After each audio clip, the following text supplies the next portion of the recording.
success achieved by the president in Cambodia, our people anticipate a healthier climate of friendship and cooperation with the ASEAN. In addition, our diplomatic moves relative to the West Philippine Sea now approach a new threshold of dialogue. We are honored to have with us via phone patch Secretary Coloma, who was with the president in Cambodia. Good evening, sir. Good evening, Angel. Yes, sir. First off, would you share to us a summary of your days in Cambodia with the more significant aspects taken up at the ASEAN summit? Sir? Can you kindly repeat the question? Yes, sir. Would you share to us the summary of your days in Cambodia? What significant aspects taken up at the ASEAN summit? The most significant development is that, as the President has noted, only in July this year, the ministers of the member countries failed to come up with a joint statement.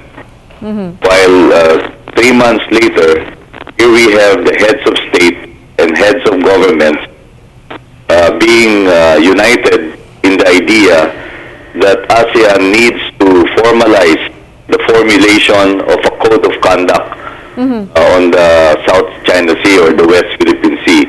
So in the President's view, this is a very significant achievement.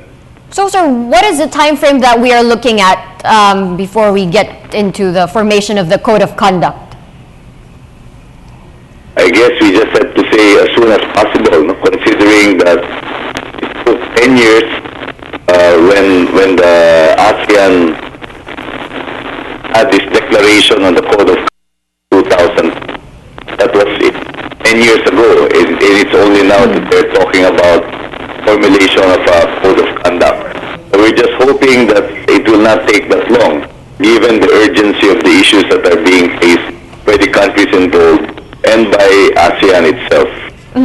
Sir, how about other significant concerns that were undertaken during the summit that may directly affect our country? Well, there were other dialogue partners that were present in Phnom Penh. And the most significant item on ASEAN's plate was the movement towards an ASEAN economic community or a common market region by 2015. It was noted that as of now, which is less than 3 years to 2015, only about 75% of the needed commitments have been formalized. So there's still much to do. And there was this ASEAN Global Dialogue with multilateral institutions such as the World Bank, IMF, UNCTAD, and the Asian Development Bank, where they talked about a common concern to achieve inclusive growth, sustainability, environmental protection, and meeting the Millennium Development Goals, which are very important to countries like the Philippines. So all told, it was a very fruitful 3 days of dialogue and meaningful interaction among the member countries of ASEAN and their dialogue partners from East Asia, where the ASEAN plus, namely Korea, Japan, and China. There was also India, Australia, and the U.S. as the Russian Federation comprising the East Asia Summit. It was a very fruitful 3 days of dialogue among the member countries. So, sir, personally, how would you describe the temper and thrust of the ASEAN as it is today and the strength of the position the President has defined with his presence? What is essential here is that President Aquino was able to project the seriousness of our concern to protect our sovereignty and also to assert our national interests. And he was simply calling attention to the fact that 10 years ago, the member countries of ASEAN already made a declaration on formulating a code of conduct, and that if only there was more purposive action, then probably many of the tensions or friction could have been minimized, if not totally avoided. And it is essential for a group like ASEAN that aspires to achieve common objectives, particularly in economic development, for the countries to be able to trust each other and to be able to move in unison and with solidarity. So that can only come about if they are equally serious in the pursuit of their objectives. Exactly, sir. So in what areas do you feel now that the ASEAN could be instrumental in ensuring security, peace, and understanding of the region?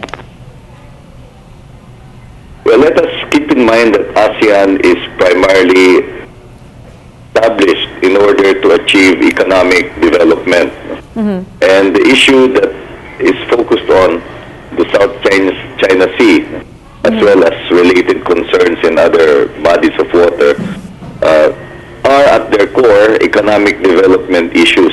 We're talking here of unimpeded flow of goods along major bodies of water. We're talking here of freedom of navigation, maritime security. These are very fundamental concerns that are essential in achieving economic development. Finally, sir, any last words for our people who continue to believe and trust the President's leadership at this stage of his administration, especially in the light of all the foreign missions that he has undertaken for our country?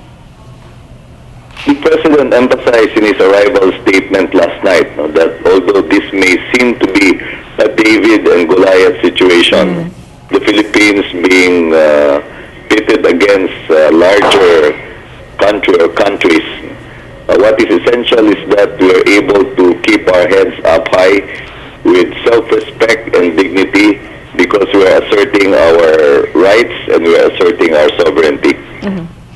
All right. Thank you so much, sir, for sharing your time here on NewsLife. That was Secretary Sonny Coloma. Thank you.